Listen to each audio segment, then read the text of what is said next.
baby, here we are, another week, another all-time high for the passive income portfolio, sitting at a whopping 357,000 Canuck bucks, those juicy Canadian dollars, probably close to about 280,000 US. We're gonna go up and down my portfolio, take a look at the individual brokerage accounts so you guys can see with 100% transparency my gains, my losses, and then I'm gonna share with you my plan moving into 2022 because frankly, I don't trust the markets here. We're gonna expand on all of that and so much more, so consider hitting that like button, folks, because first and foremost, let's just take a look at where the markets sit going into this Friday, because on my StockTwits watch list, things are looking pretty juicy here. I mean, we got Bitcoin coming back first and foremost after hitting some pretty big lows. We'll see how much I've been down on that position over a week. I mean, we got VOO. A lot of the broader market indexes have been hitting all-time highs thanks to Apple and Microsoft hitting all-time highs. After the Tesla drama and the Elon liquidating his shares, which I don't even think is finished yet, is now back over 1,100 a share. We saw Google tap over 3,000 a share. It always pulls back as soon as it hits that price point. And then Facebook, every time it hits 350, it pulls back. But I'd much rather be buying Facebook in this price range than almost any of these other companies and where they sit today. We finally got through the Canadian earnings, and a lot of my Canadian stocks have been actually rebounding quite a little bit. We see the banks down slightly today, but taking all of this into consideration here, folks, the portfolio did hit all-time highs. I calculated this yesterday at 353K, but because of today, we are up another few thousand bucks, which we'll see in the individual accounts themselves. But taking a look at where we sit this week, folks, I got 3 companies making up a huge percentage of my overall portfolio, with Tesla right now being the largest, weighting at 8%. We've got Microsoft in here at a whopping 7%, right next to Ryokan at 7%. Right now, if we take all of my tech companies, guys, primarily being Apple, Microsoft, Facebook, Google, Tesla, and the Bitcoin position, it is now making up a whopping 35% of my entire portfolio, but I personally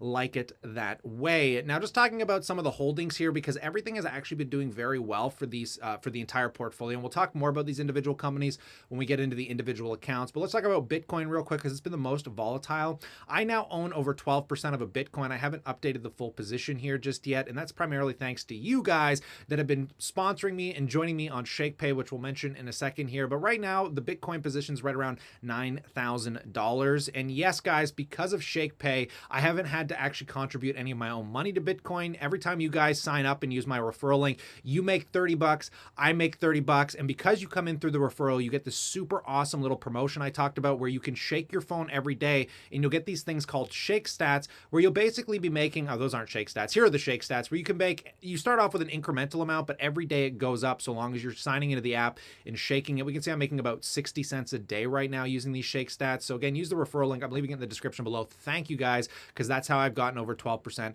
of a full Bitcoin. It was worth more than 10,000, but not at the current moment here, folks. So putting the cryptocurrency aside, let's talk about the accounts themselves. I did collect some dividends, and we're going to talk about my TFSA here first, hitting all-time highs at 162,000 Canuck bucks. And just taking a look right now, we're seeing Algonquin Power come off its lows today, which is super awesome. All my Canadian banks and Canadian companies just absolutely crushing it, but where the primary movers have obviously been Apple and Microsoft. And there's a lot of speculation around these companies right now, primarily Apple, because not only are they allowing you to repair your own devices now, which you got to remember, not even a year ago, they were suing people for using not Apple proprietary products in their repairs. And now they're like, hey guys, we're going to let you fix your own phone. And on top of that, there's a lot of people still speculating about the Apple car itself. And even if that is a real thing coming into fruition, it's still real speculative. We're probably years out from hearing anything about it. And I still think that Tim Cook's going to focus more on the software side than the car production side, because they're just not an auto company, right? But because of all this kind of hype and news, we're seeing Apple sit at $160 a share,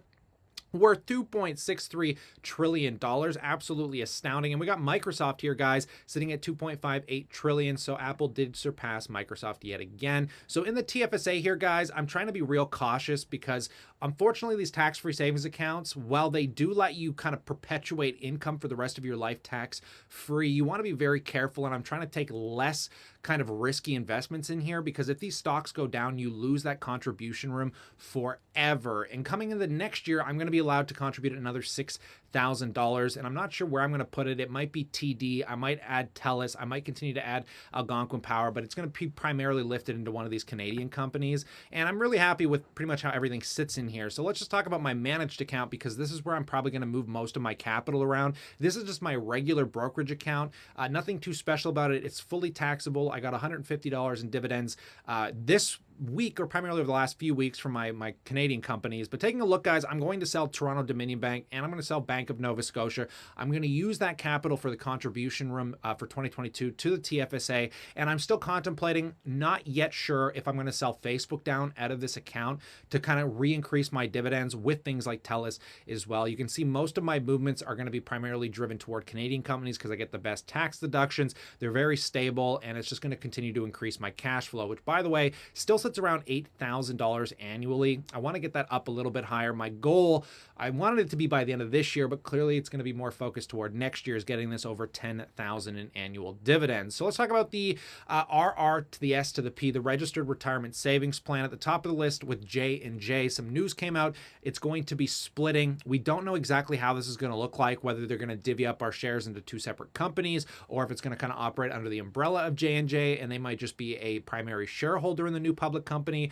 Nobody really knows yet, and this is another one of these things that's a few years out. But honestly, I think it's a better thing for J&J, maybe not a few years, maybe 1 or 2 years out, but I think it's great for Johnson & Johnson, because typically I see this a lot in the exploration sector, where companies, once they get a lot of assets, they'll divvy them up into two separate companies and own a primary stake in the new IPO'd company. Because obviously, if you have a whole separate company that's posting good earnings, those stocks tend to do well incrementally on their own rather than combined under one company. And what they're divvying up is their Band-Aids, Tylenol, and their kind of consumer stapled brands away from the surgical and pharmaceutical side of their business. So that's something to look forward to. Pepsi, I don't really care about. This Registered Retirement Savings Plan is a long haul for me. I'm looking at not touching these companies for at least 30 years toward my retirement. So I'm primarily looking to continue to add some more index funds into this account. I've got about another $12,000 worth of contribution room for 2021. I haven't taken advantage of it yet because I'm still kind of stuck in this tax situation where I want to make sure I have enough capital to pay my taxes, some other things. So I might take advantage of this by throwing at least $5,000 at it. We'll discuss that more coming down the road, but it'll definitely be going into index funds. So finally, let's talk about my my corporate investment account. This corporation separates my identity. It protects any kind of personal lawsuits, and it also lets me perpetuate my income at a much more tax-deduced rate. So what I've done is I've been able to invest about $76,000 is what it's worth today for the whole portfolio. When I started this account back in May, I personally contributed $20,000. So we've been able to grow this and add over $55,000 worth of capital this year. And just taking a look, guys, this is primarily going to be a growth focused account, but that also comes with a few issues.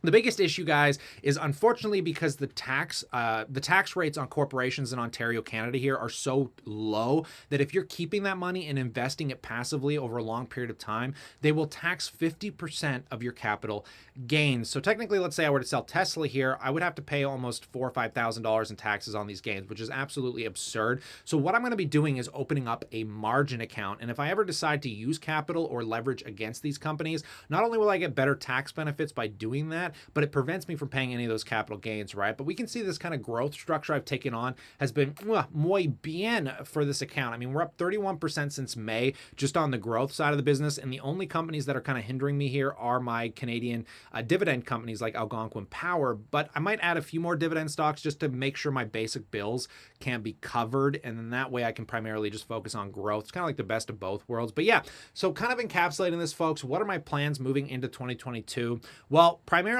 I'm stacking cash. Aside from having to pay an absurd amount of taxes that I'm still a little bit unsure of, I'm more concerned about where the markets currently sit because there's just nothing here that screams buy to me. I mean, we are at the upper limits of analyst price targets on most of these top weighted tech companies. And it's no surprise, guys, when we're looking at kind of the exuberance, the hopium that is going on in the NFT and crypto market right now.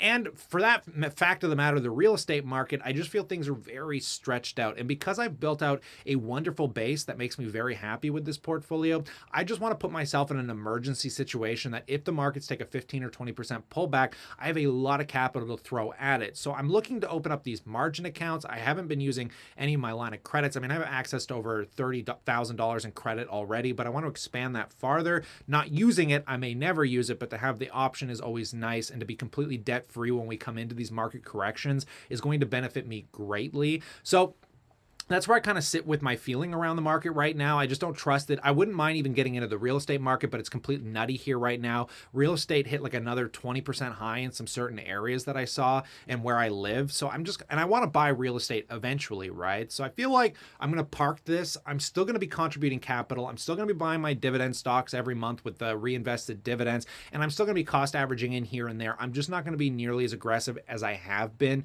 Because again, if this keeps going up, I'm in a good spot. I mean, I don't have to worry about any of the holdings I have here. I got them all at a great price. I'm green on all my companies except for Algonquin Power. So by God, no means any complaints, right? So let's see how the market turns out for the rest of the year, guys. And we'll let you know where my real precision starts coming into play. And by the way, if you guys kind of like my portfolio overview here and kind of how I track my dividends and just the general look, you guys can come on over to the chartmaster.com. Maybe I'll make a Black Friday coupon code. Just use the coupon code BLACK, BLACK, guys, and maybe I'll give you 50% off this week, and you guys can buy one of these, get all of them for free, only buying one for $14.99. Help the channel out a little bit. I'd really appreciate it, and you'll have some fun tools to mess around with here, folks. But in light of this, I want to pass the question off to you. What are you guys doing with your portfolio? Are you still trying to build up a portfolio, or are you at a scale now where you are like me and you don't feel comfortable paying over $3,000 a share for Google? You don't want to be paying $1,100 for Tesla. I mean, it really sucks for newer investors, but like I said, guys, we're in this kind of hyperinflated moment here. Interest rates are going to start going up next year, and I just want to make sure that if things get more volatile that I'm prepared, because you don't make money when you sell the stock, you make money when you buy it, and you don't want to be buying at all-time highs. So stay cool, stay awesome, folks, and I look forward to catching you tomorrow.